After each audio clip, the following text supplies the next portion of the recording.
Bom dia, moçada! Tudo bem com vocês? Aqui quem vos fala é o professor Eugênio Bastos, canal Geogênio, a serviço dos alunos que gostam de estudar e passar em concursos. Moçada, vamos fortalecer o canal. Se inscrevam no canal, dê aquele like, compartilhe o vídeo e ajude o professor Eugênio Bastos a democratizar o ensino da geografia.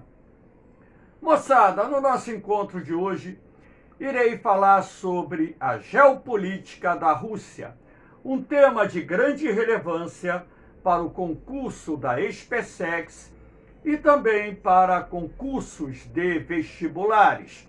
Espero que vocês gostem do nosso encontro. Havendo qualquer dúvida, deixe a sua pergunta na parte dos comentários, que eu terei o máximo prazer de respondê-la. Então, vamos lá ao nosso encontro. Moçada, em primeira mão, é bom lembrar que a Rússia é uma das maiores potências militares do mundo e que no passado fez parte da antiga União das Repúblicas Socialistas Soviéticas, uma federação de repúblicas que era composta por 15 países.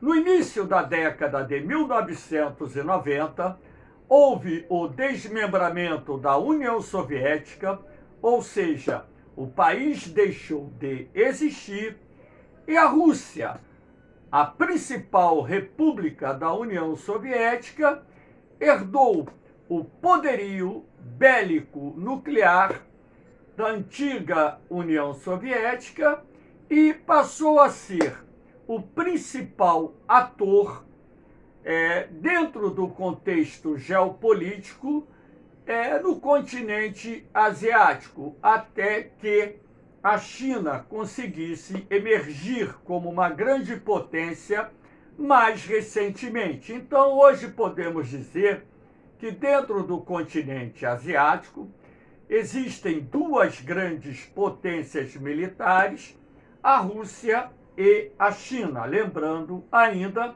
que parte do território russo se encontra no continente europeu e que a Rússia nada mais é do que o maior país do mundo em extensão territorial, com uma área superior a 17 milhões de quilômetros quadrados.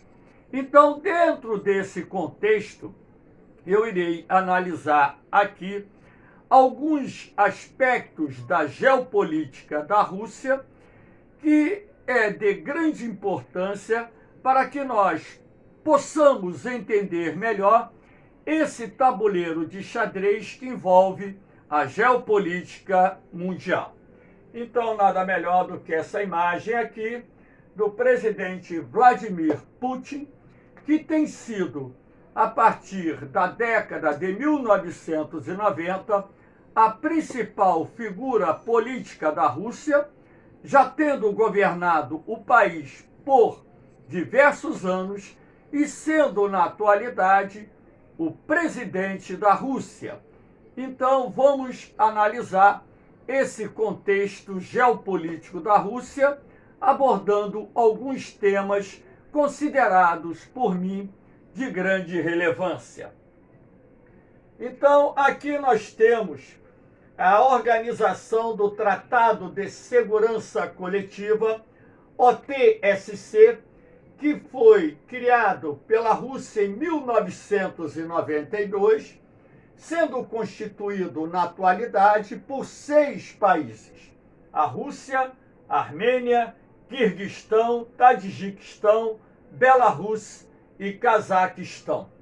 Então, a OTSC, de certa forma, acabou sendo uma herança do antigo Pacto de Varsóvia, uma aliança militar criada pela Rússia na década de 1950, que tinha por objetivo defender a Rússia não, perdão, criado pela União Soviética na década de 1950, com o objetivo de defender os interesses políticos, econômicos e militares dos países comunistas que viviam na esfera de influência da União Soviética e até mesmo defender os interesses da própria União Soviética. Lembrem-se que vários países da Europa Oriental estavam na esfera de influência política, econômica e militar da União Soviética. Então, quando ocorreu o colapso no sistema socialista soviético, e isso acabou, de certa forma, sendo o estopim para as reformas políticas e econômicas que se processaram na Europa Oriental, muitos países que até então estavam sob a influência da União Soviética acabaram saindo dessa esfera de influência, passando por um processo de redemocratização, adotando os princípios da economia de mercado e, sendo assim, contribuindo, de certa forma, para o fim do Pacto de Varsóvia. Então, quando a União Soviética se desfez no início da década de 1990, era preciso, manter, de certa forma, vamos dizer, essa influência política, econômica, militar, agora, nesse caso, tendo à frente como pivô a Rússia. Então, foi, naquele momento, instituído a Comunidade dos Estados Independentes, que não é um bloco econômico da forma como nós conhecemos, mas que foi uma organização de fundamental importância para que se pudesse manter a integração econômica das repúblicas que até então compunham a antiga União Soviética. Quando a Comunidade dos Estados Independentes foi criada, os países bálticos, Letônia, Estônia e Lituânia, se recusaram a fazer parte e, posteriormente, a Geórgia se desligou da CEI. Então, a Comunidade dos Estados Independentes reuniu 11 das 15 ex-repúblicas da União Soviética.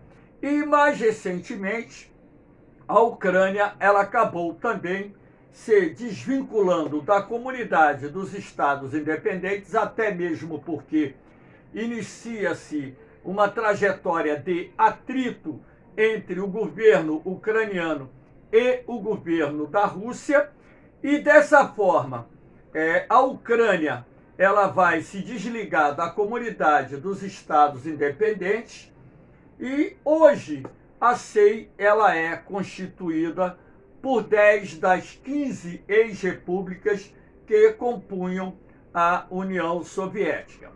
Agora, a Rússia ela procurou, dentro desse contexto da segurança, criar uma aliança militar cujo propósito era promover um mecanismo de defesa mútua em caso de uma agressão armada por parte de um outro país que não viesse compor a organização do Tratado de Segurança Coletiva.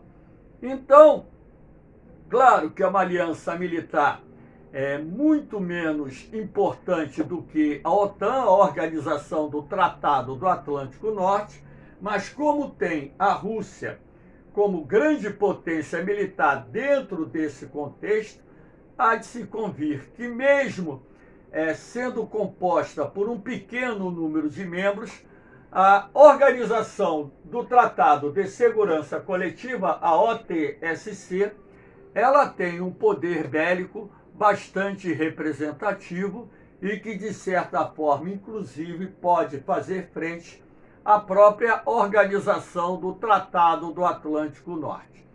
Então, para que vocês entendam essa questão da geopolítica da Rússia, dentro desse processo que sucedeu o desmembramento da União Soviética e as ações que o governo russo adotou para que, primeiro, as ex-repúblicas soviéticas mantivessem laços econômicos estreitos com a Rússia.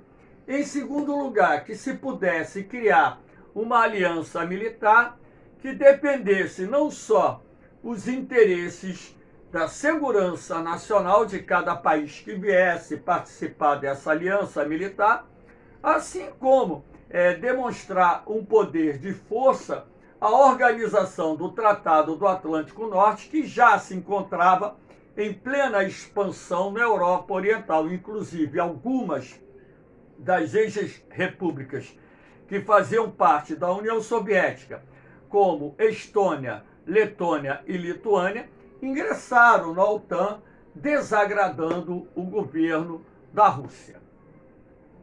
Aqui nós temos essa questão da geopolítica da Rússia em relação à Ucrânia. Nós já fizemos aqui algumas aulas, gravamos algumas aulas sobre essa questão geopolítica que envolve a Rússia e a Ucrânia.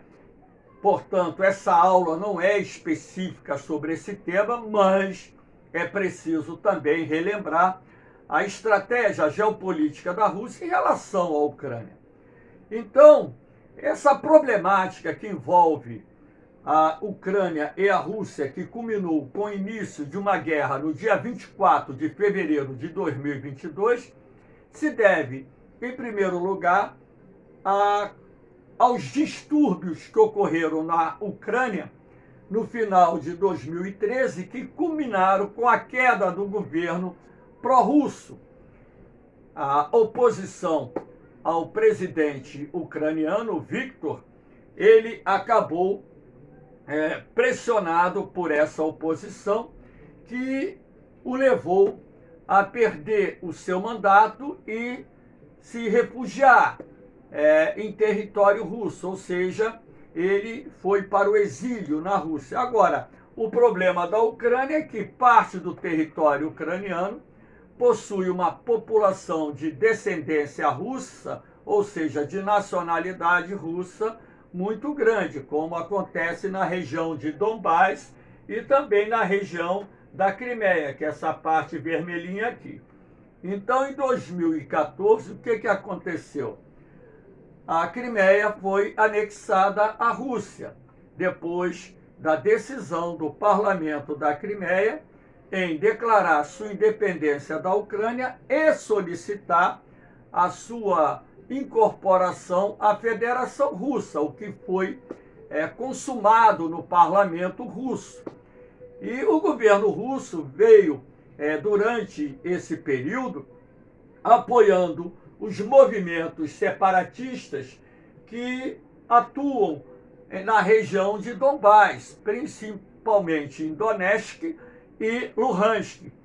Isso acabou, de certa forma, também contribuindo para que ocorresse uma guerra entre a Rússia e a Ucrânia. Lembrando que a Rússia, ela acusava a Ucrânia de querer fazer parte da OTAN. De fato, isso é uma pretensão do governo ucraniano, vir fazer parte da organização do Tratado do Atlântico Norte, o que, de certa forma, desagradava o governo russo, que se sentia ameaçado pela expansão da OTAN em direção à fronteira russa.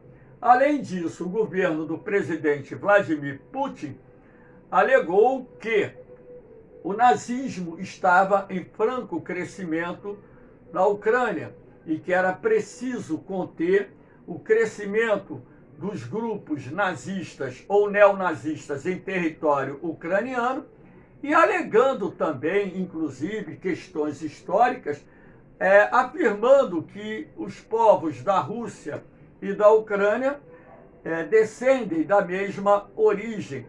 Então, sendo assim, chegando até fazer uma menção que a Ucrânia de fato seria um território russo e que a Rússia iria invadir a Ucrânia para reaver não só aquilo que historicamente o presidente Putin alegava, como alega até hoje, pertencer à Rússia. Só que essa guerra acabou se prolongando, já estamos há quase 6 meses de conflito. Eu, particularmente, pensava que essa guerra seria uma guerra relâmpago por causa da diferença do poder bélico da Rússia com a Ucrânia, mas o que aconteceu é que a ajuda dos Estados Unidos e seus aliados, com o envio de muitos equipamentos militares, acabou contendo a invasão russa e a guerra vem se arrastando com perdas materiais e perdas de vidas humanas para as duas partes. Inclusive, há poucos dias atrás, eu estava vendo um relatório do Pentágono que dizia que a Rússia teria perdido entre 80 a 90 mil pessoas, ou seja, militares, entre mortos e feridos. Agora, o próprio relatório do governo ucraniano deu conta, até anteontem, que a Rússia tinha perdido, ou seja, soldados mortos já tinham ultrapassado a barreira dos 43 mil. Então, essa guerra está ainda com desfecho imprevisto. A gente sabe que a Rússia não vai perder essa guerra, mas também a gente acha um tanto quanto difícil a Rússia conseguir finalizar essa guerra num curto espaço de tempo. Essa guerra ela deve se estender por mais meses, até que as partes sentem à mesa e negociem um cessar-fogo, um acordo de paz, para pôr fim a esse conflito que está causando muito prejuízo, muitas perdas materiais, muitas perdas de vidas humanas, enfim. Aqui nós temos a geopolítica da Rússia com a Ucrânia, aquilo que eu disse ainda há pouco, envolvendo essa guerra que se arrasta por quase 6 meses. Essa aula está sendo gravada hoje, Dia dos Pais, é o presente que eu estou me dando, 14 de agosto de 2022. Então esse é o presente que eu estou me dando e como eu considero meus alunos como filhos, é o presente do papai para vocês. Então vamos lá. Aqui nós temos a geopolítica da Rússia em relação à China. Ora, há muito tempo que as relações da Rússia com a China são relações amistosas, relações de cooperação. A Rússia tem um programa de cooperação, inclusive na área espacial, com o governo chinês. Em função dessa guerra com a Ucrânia e das sanções impostas pelos Estados Unidos e seus aliados à Rússia, a Rússia procurou driblar essas sanções, estreitando ainda mais suas relações econômicas com a China, inclusive aumentando suas exportações de gás, petróleo e outros recursos para a China, assim como adquirindo da China produtos industrializados que ela não está conseguindo comprar no mercado ocidental. Então, o estreitamento das relações da Rússia com a China, que é um outro país que se opõe à geopolítica norte-americana, era de se esperar, até mesmo porque o próprio presidente Vladimir Putin fala hoje numa nova ordem mundial para sobrepor essa ordem mundial capitaneada pelos Estados Unidos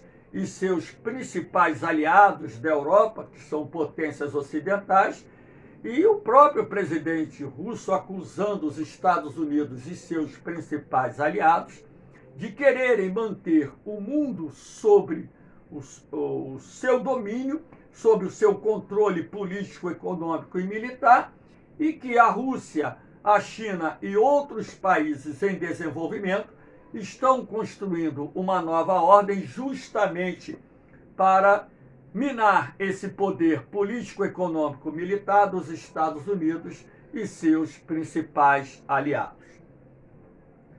Aqui nós temos a geopolítica da Rússia com a Índia.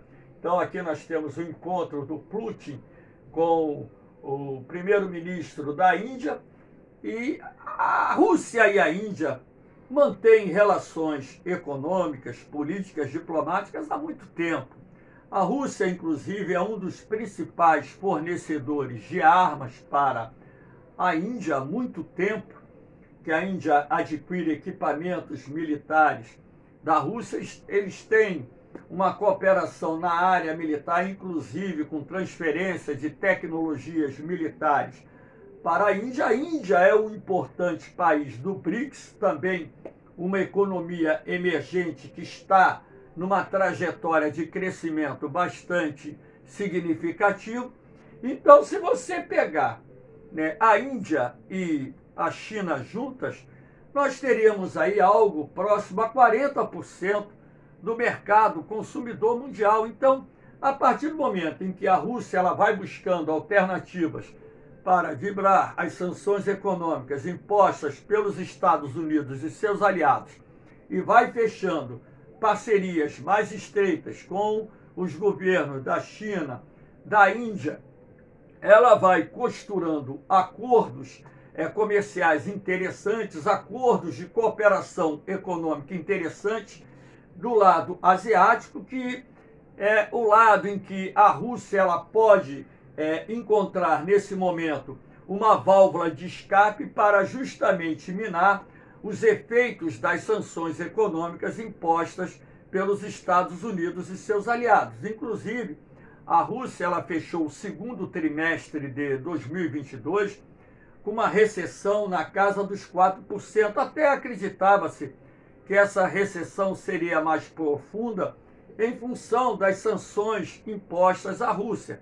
Mas, apesar do país ter fechado no vermelho no segundo trimestre, o índice ficou bem abaixo daquilo que estava sendo previsto por vários analistas mundo afora.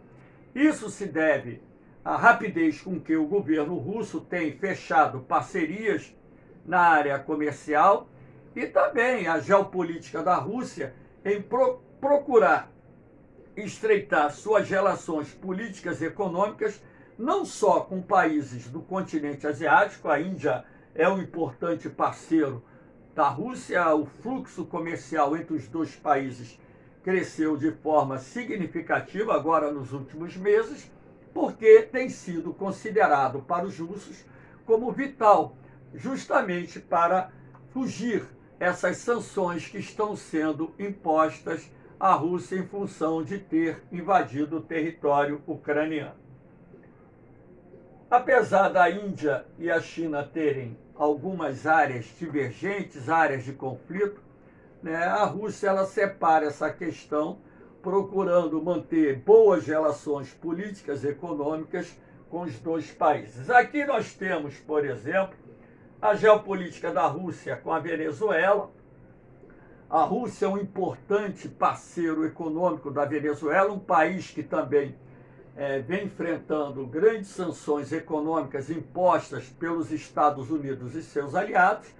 E a Rússia tem sido, nesses anos, juntamente com a China, o Irã, a Turquia, a Coreia do Norte, a válvula de escape do governo do presidente Nicolás Maduro.